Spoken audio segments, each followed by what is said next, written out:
N'oubliez pas de vous abonner et d'activer la cloche.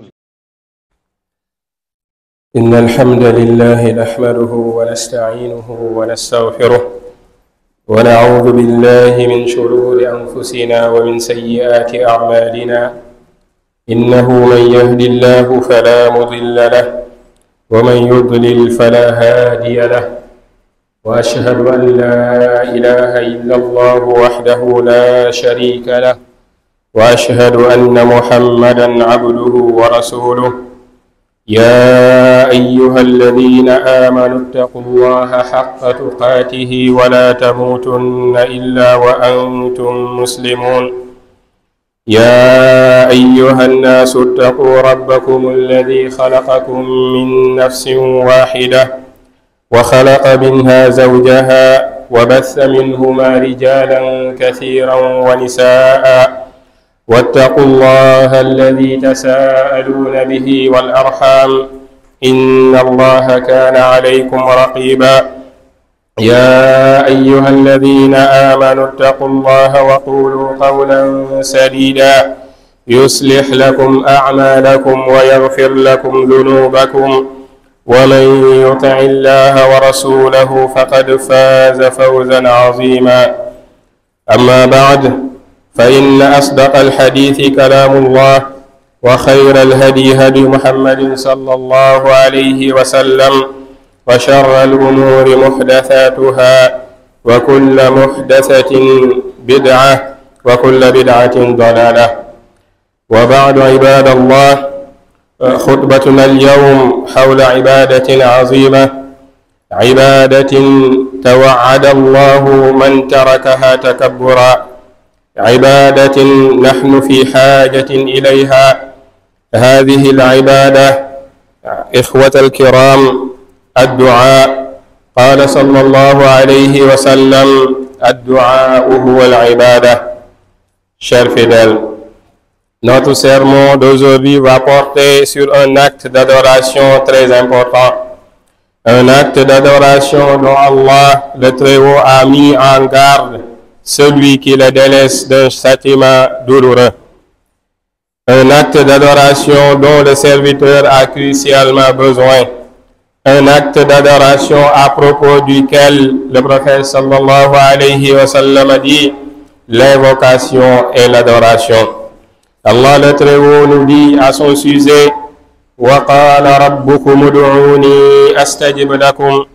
إن الذين يستكبرون عن عبادتي سيدخلون جهنم داخرين.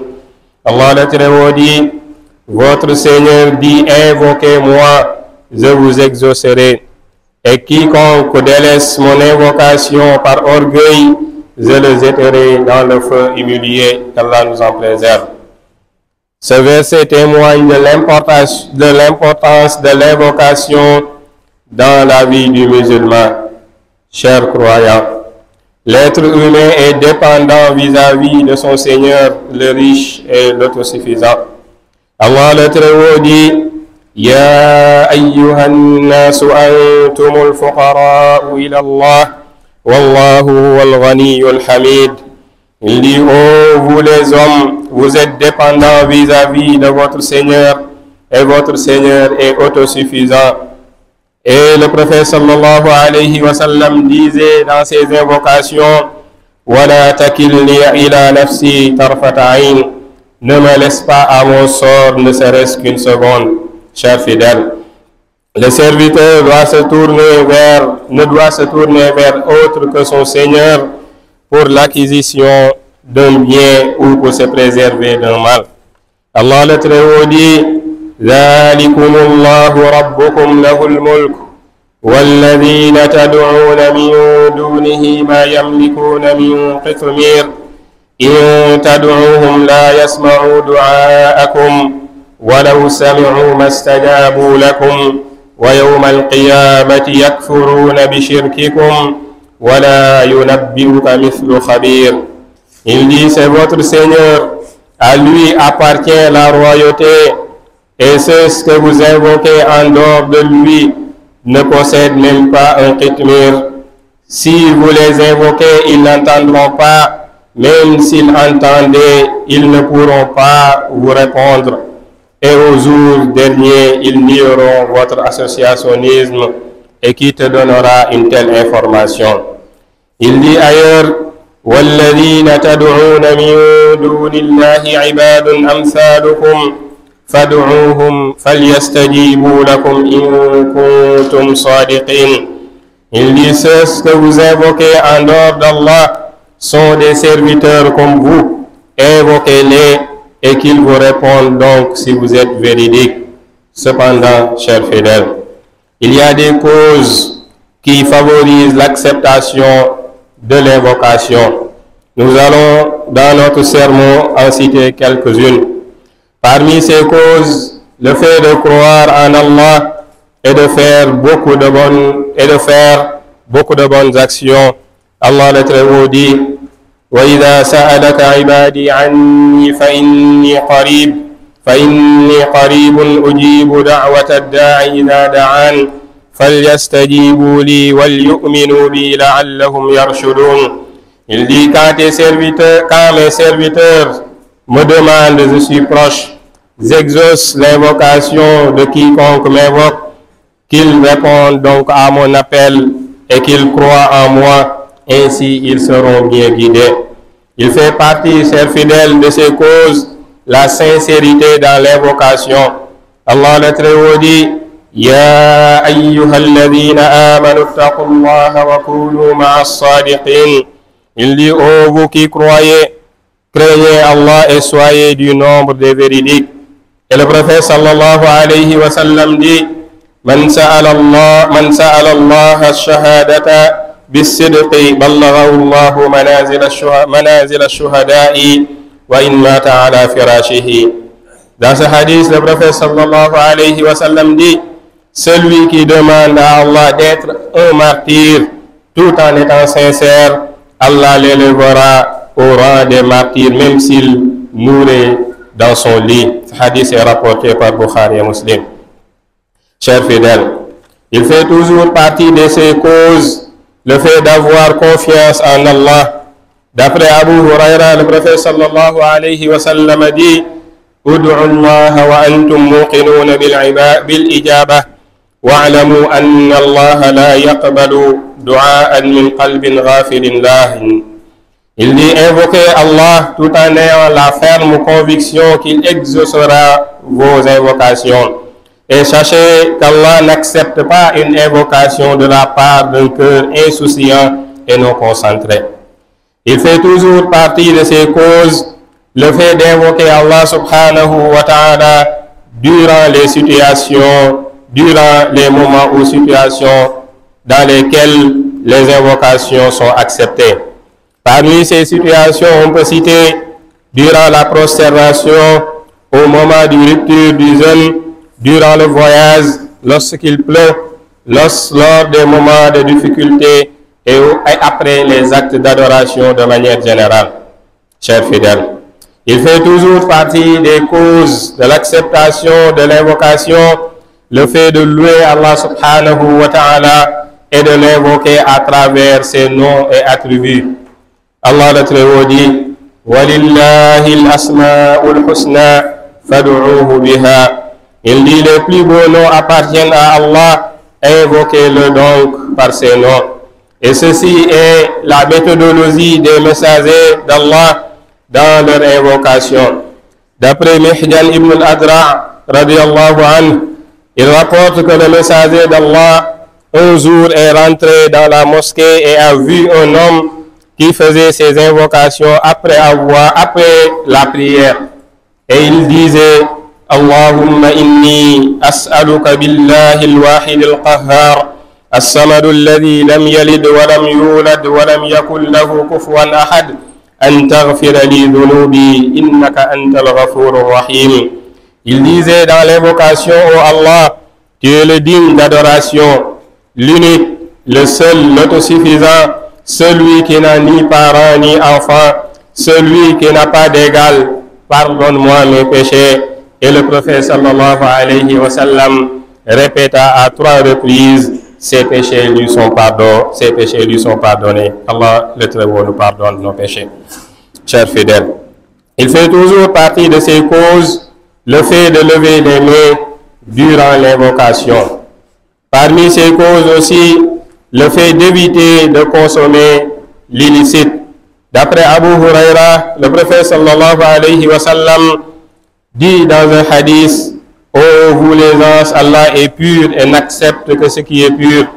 Allah a ordonné aux croyants ce qu'il a ordonné aux messagers,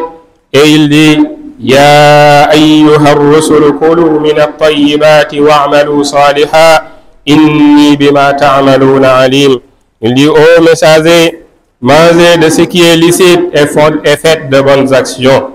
Il dit aussi: Ya ayyuha alladhina amanu kulu min tayyibati ma razaqnakum. Ô croyants, mangez ce qui est licite de ce qu'on vous a donné comme subsistance. Puis il raconta un homme effectuant un long voyage, les cheveux et le corps recouverts de poussière. Il tendit ses mains vers le ciel et dit: ô Seigneur, ô Seigneur. Et le prophète sallallahu alayhi wa sallam ajouta: comment peut-on exaucer ces invocations? أقول قولي هذا وأستغفر الله العظيم لي ولكم ولسائر المسلمين من كل ذنب فاستغفروه إنه هو الغفور الرحيم. الحمد لله والصلاة والسلام على رسول الله وعلى آله وأصحابه ومن والاه.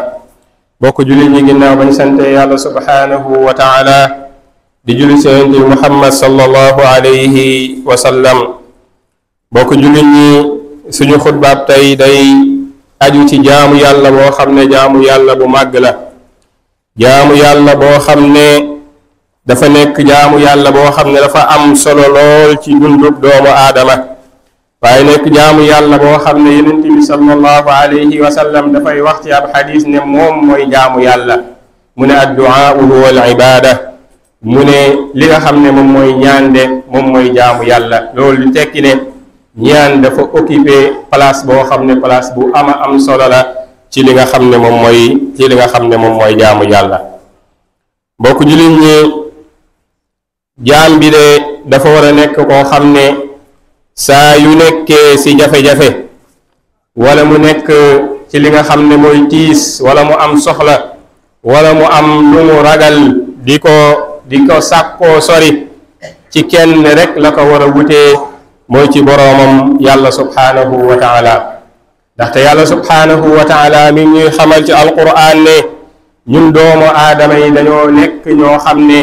dañoo lottu, nekk ñoo xam ne dañoo aajowoo suñu boroom yàlla subhanahu wa taala. yàlla subhanahu wa taala di wax ne: ya ayyuha nnaasu antum alfuqaraau ila allah wallahu huwa alganiyu alhamid. mu ne yéen nit ñi,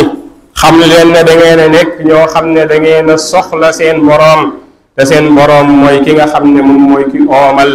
seen boroom mooy ki nga xam ne mooy ki oomal te soxlawul kenn moom seen boroom. moo tax Yonent bi sallallahu alayhi wa sallam daan faral di wax ci ay ñaanam nan: wala takilni ila nafsi tarfata ayn. yow sama boroom, maa ngi lay ñaan nga daal di may bañ a seetaan ak sama bopp,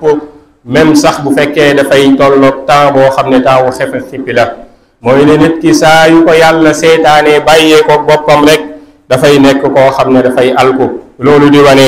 aajowoo bi nga xam ne aajowoo nañ ko suñu boroom, soxla ko suñu boroom moom yàlla subhanahu wa taala. looloo tax nit ki comme nuñ ko waxee léegi, saa yu amee soxla wala mu am jafe-jafe wala mu am loo xam ne daf koy ragal, waru koo sàkku ci keneen ku dul yàlla subhanahu wa taala. ndax yàlla rek mooy ki nga xam ne moom mooy ki mën a joxe njariñ, waaye moom mooy ki nga xam ne moom kese mooy ki mën a fànqal nit ki li nga xam ne moom mooy lor. moo tax yàlla subhanahu wa taala di wax ci alquran ne: dhalikum allahu rabbukum lahu lmulk walladina tad'uuna min dunihi ma yamlikuuna min qitmir in tad'uuhum la yasma'u du'aakum walaw sami'u ma stajaabuu lakum wa yawma alqiyaamati yakfuruuna bi shirkikum wala yunabbi'uka mithlu xabiir. yàlla subhanahu wa taala ne ñu kooku de moom mooy seen borom yàlla, moom mooy ki nga xam ne moom mooy ki yore nguur. waaye képp koo xam ne bàyyi na ko fi moom yàlla di woo di jaamu wala muy ñaan keneen ku dul yàlla, ki muy ñaan na xam ne kooku moomul ci àdduna fii lu tolloog li nga xam ne moom mooy xitmiir lu ñàkk solo ba tolloog li nga xam ne moom mooy xitmiir yàlla subhaanahu wa taala teg si ne ñooñu ngeen di woo de boo leen di woo di leen ñaan ñoom sax du ñu dégg ñaan bi nga xam ne moom ngeen leen di ñaan di leen ko woo waaye même bu ñu leen déggoon mënuñu leen a wuyu mënuñu leen defal li nga xam ne moom ngeen soxla mu ne te li ci gën a garaaw mooy keroog yowmal qiyaam dinañ weddi bokkaale bi nga xam ne doon ngeen leen ko bokkaale ak yàlla subhaanahu wa taala yàlla subhaanahu wa taala teg si ne ana kan moo la mën a jox xibaar wala misaal boo xam ne misaal bu mel nii la mbokk jullit ñi yàlla subhaanahu wa taala daa ci teg ne walladina tad'uuna min duni illahi ibadun amsaalukum fad'uuhum falyastajibu lakum in kuntum saadiqin mu ne ñi nga xam ne da ngeen leen di ñaan di leen woo walis yàlla subhaanahu wa taala xam leen ne ñooñu de ak seeni daraja lu ñu màgg-màgg lu ñu kawe lu ñu baax ay jaam rek lañ comme yéen ay jaamu yàlla lañ kon waroo leen woo waroo leen jaamu waroo leen ñaan moo tax mu ne ñooñu ay jaam lañ comme yéen boobu moo xam mun ngeen leen a woo leen ba xam dinañ leen wuyu bu fekkee ne yéen dëggu ngeen loolu day tegtale ne rek munuñ leen a wuyu munuñ leen a xëccal li nga xam ne mooy njariñ waaye munuñ leen a dàqal li nga xam ne moom mooy lor mbokk jullit ñi ginnaaw ba ñu leeralee loolu nag dina baax ñu daal di leeral lenn ci ay sabab yoo xam ne su si jaam bi tënkoo dina tax ay ñaanam yàlla subhaanahu wa taala di ko nangu bëri waana jaam bi di jàmbat man kat maa ngi ñaan yàlla subhaanahu wa taala waaye yàlla nanguwul samay ñaan li ma koy ñaan defaluma ko nañu xam ne saa yu ñaanee yàlla subhaanahu wa taala te yàlla nanguluñu rek mooy am na gàttañ lu boo xam ne am na si suñu côté ci li nga xam ne noonu la ñuy ñaanee wala ay conditions yoo xam ne dajale wuñ ko mu bokk ci sabab yooyu nga xam ne dafay yombalal nit ki yàlla subhaanahu wa taala nangu ay ñaanam lu ci jiitu te ëpp ci solo mooy nit ki nekk koo xam ne dafa gëm yàlla subhaanahu wa taala waaye tamit di jëf ay jëf yu baax moo tax yàlla subhaanahu wa taala di wax ne wax ak yonente bi sallallahu alayhi wa sallam ne ko wa ida sa'alaka ibadi anni fa inni qaribun ujibu da'wata da'i ida da'an falyastajibu li walyu'minu bi la'allahum yarshudun yàlla subhaanahu wa taala di wax ak yonente bi sallallahu alayhi wa sallam ne ko sama jaam yi de suñ ma la laajee man ku leen jege laa damay nangu ñaanu ki nga xam ne dafay ñaan su fekkee ne man la ñaan waaye nañu ma wuyu mooy nañu nekk ci li ma neex man yàlla subhaanahu wa taala waaye nañu ma gëm loolu mooy condition yi bu ñu ko defee de nañ nekk ñoo xam ne dañuy jug dañuy tegu ci li nga xam ne moom mooy yoonu jug bokk jullit ñi ba tey bokk na ci sabab yooyu nga xam ne dafay tax nit ki ñaanam di nangu wala muy gaaw a nangu mooy nit ki buy ñaan yàlla subhaanahu wa taala na nekk koo xam ne dafay dëggu ci li nga xam ne moom lay ñaan yàlla subhaanahu wa taala mu daal di ciy dëggu moo tax yàlla subhaanahu wa taala di wax ne yaa ayyuha alladina amanu taqu llaha wa kunu maa saadiqin mu ne yéen ñi gëm yàlla ragal leen yàlla te ngeen bokk ci ñi nga xam ne te ngeen bokk te ànd ak ñi nga xam ne dañoo dëggu loolu day wane ne jullit bi dafa war a dëggu ci lépp loo xam ne daf koy def rawatina nag ci digganteem ak boroomam moo tax yonent bi sallallahu alayhi wa sallam ci wax ci ab xadis ne képp koo xam ne ñaan na yàlla li nga xam ne mooy shahaada muy nekk martyr te fekk ne ba mu koy ñaan mu nekk lu dëggu ci moom nekkul rek loo xam ne daf koo wax noonu rek waaye lu dëggu la ci moom mu ne kooku yàlla dina ko defal loolu même sax bu fekkee ne dafa faatoo ci lalam yàlla dina ko yëkkati ci daraja yi ñi nga xam ne ay martyr lañ ay shuhada lañ bokk jullit ñi bokk na ba tey ci yi nga xam ne sabab yi nga xam ne dafay tax yàlla subhaanahu wa taala di nangu suñuy ñaan mooy nit ki am confiance ci yàlla subhaanahu wa taala jamono ji muy ñaan mu gëm ne yàlla subhaanahu wa taala dafay nangu ñaanam mu am ci yaqiin yonent bi sallallahu alayhi wa sallam day wax ci xadis boo xam ne abu hurayra moo ko solo mu ne udu allaha wa antum muqinuuna bil ijaba waalamu anna allaha la yaqbalu duaan min qalbin ghafilin laahin mu ne boo leen di ñaan leen yàlla ngeen ànd ak am yaqiin ne yàlla dina leen nangul ñaan bi nga xam ne moom ngeen koy ñaan ndaxte loolu dig la boo xam ne yàlla subhanahu wa taala moom moo ñu ko dig mu ne kon da ngeen ni ñaan yàlla ànd ak am certitude ne yàlla dina leen nangul da ngeen xam ne yàlla subhanahu wa taala du nangu ñaan boo xam ne dafa jógee ci xol boo xam ne concentré wul mooy ba muy ñaan li muy ñaan bàyyiwu ko sax xel ci làmmiñ bi rek la yam waaye nekkul loo xam ne nit ki bàyyi na concentré wu na ci am na yaqin ne yàlla subhanahu wa taala dina ko nangul mu ne ñaan boo xam ne noonu la mel yàlla subhanahu wa taala du ko nangu boo ko jullit ñi ba tey bokk na ci sabab yooyu nga xam ne dafay tax yàlla subhanahu wa taala di nangu suñuy ñaan mooy nit ki buy ñaan yàlla subhanahu wa taala muy commencé di tudd yàlla subhanahu wa taala ci ay turam yu kawe ci ay turam yu sell ak ay melokaanam yu rafet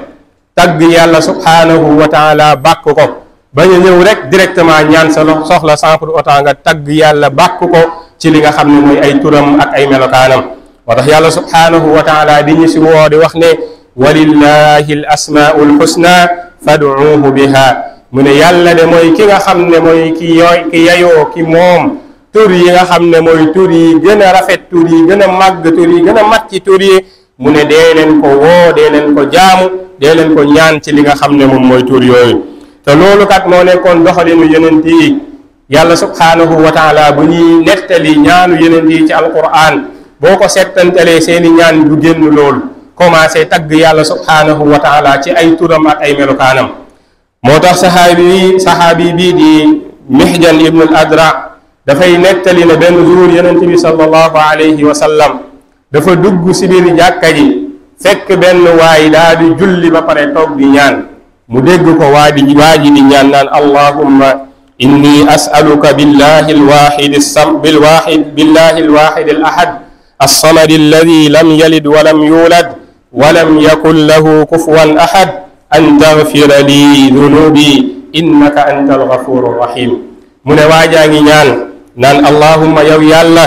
من كات ماغي لay ñaan di la ñaan ci sa tur bi nga xam ne yow yaay Allah yaay ki nga xam ne yow yaay kenn ki yow yàlla yow yaay ki nga xam ne yaay ki mat ci say melokaan ba nga xam ne ñépp dañ laa jublu aajo woo la te yow aajo woo kenn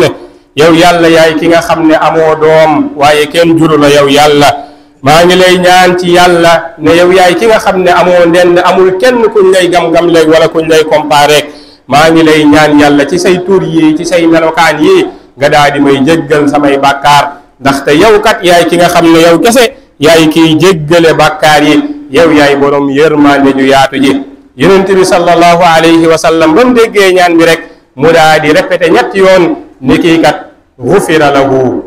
lahu yàlla jéggal na ko yàlla jéggal na ko yàlla jéggal na ko ndax boo xoolee ñaan bi ni ñu ko tëggee ci tagg yàlla subhanahu wa taala ci bàkk yàlla subhanahu wa taala ci wéetal yàlla subhanahu wa taala waaye doog see teg li nga xam ne moom lay ñaan loolu dafa nekk sabab boo xam ne dafay tax nit ki yàlla subhanahu wa taala di ko nangul ay ñaanam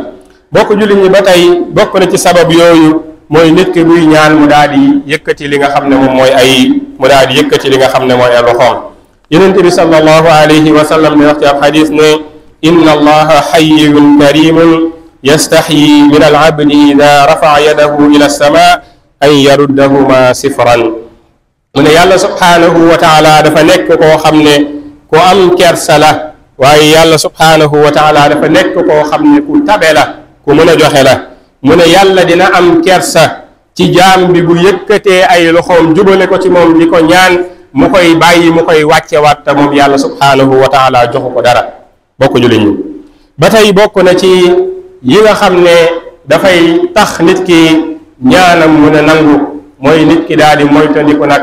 yi nga xam ne dafay tax yàlla subhanahu wa taala bañ a nangu ñaan mooy nit ki mun na dajale li nga xam ne mooy condition yi yëpp sabab yi yëpp mu daal di koy dajale waaye am na yoo xam ne nit ki bu si nekkee rek day tax yàlla subhanahu wa taala du nangu ay ñaanam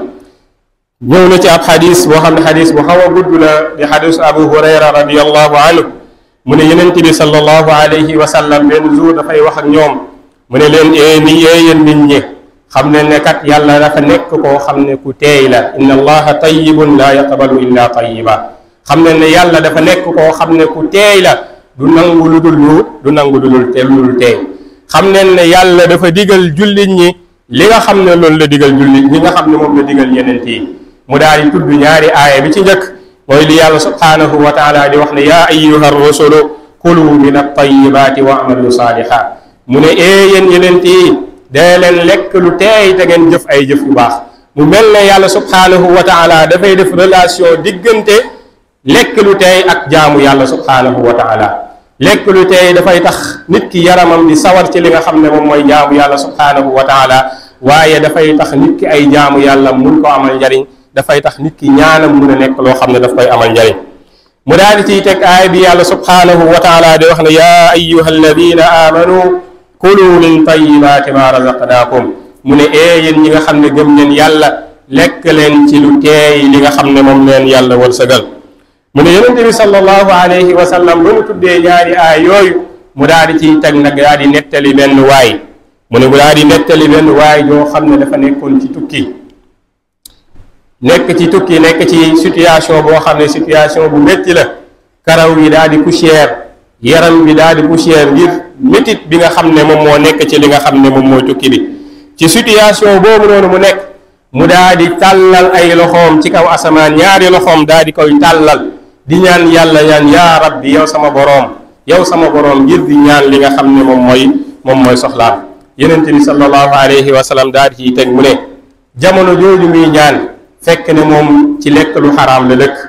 li mu sol dafa nekk loo xam ne lu xaraam la li nga xam ne moom lay dundee dafa nekk loo xam ne lu xaraam la mu ne kooku nako la ko yàlla subhanahu wa taala di nangulee ñaanam